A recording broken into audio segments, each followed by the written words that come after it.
gajah lu rangkang-rangkang kai tula og lama lama do. Gajah tiap punam ada mau. Dalam anji dia apa kamu beda rangkang je jalan dia.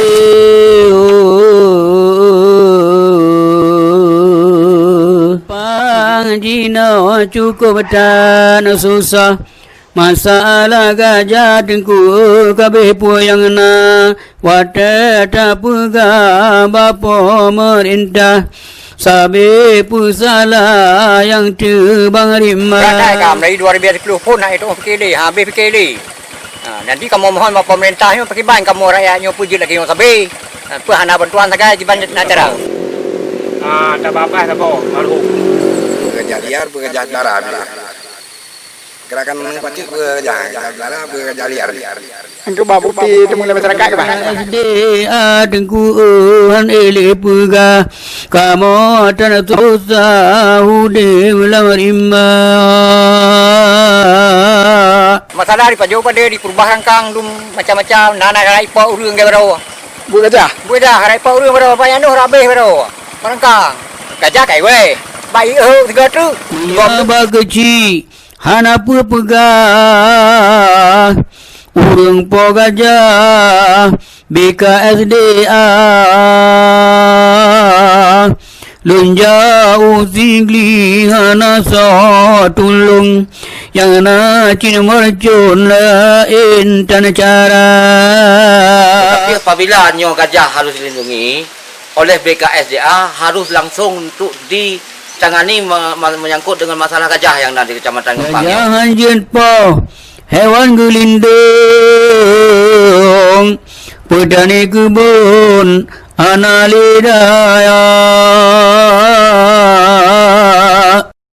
Lon pula kupi jina medamaruga kabe ditampo boga jarima diterium pade jeyung baja kamu kabeja cukup tanah sakit RU yang ada di Kecamatan mana nyo yang ka dipinah ke DU Kemala nyo harap di Pulau Lombak Sot kena Gempang. Dalam ongkos jinonya urung semula muhailam baja mutama sakit wahai bapa urung manang roh ingin ku kamu tinggal dalam rimah nyepina gajah bapa lajule jina supaya kamu bela derita Nyo masyarakat beratai kai ganggu dengan gajah ke ban ke. Bau dalung abe. Bau dengan babat dalung. Gadang tak nak kali. Hanjil na ingan hapude luman hanjil na pike hanjula made rusala madada di kamar Gempang udah teruntung sabe tim-tim drone gajah muda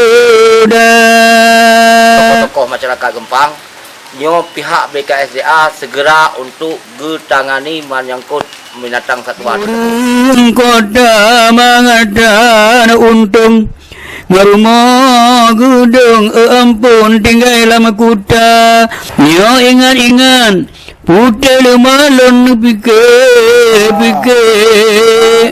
wahai bote Bandung semua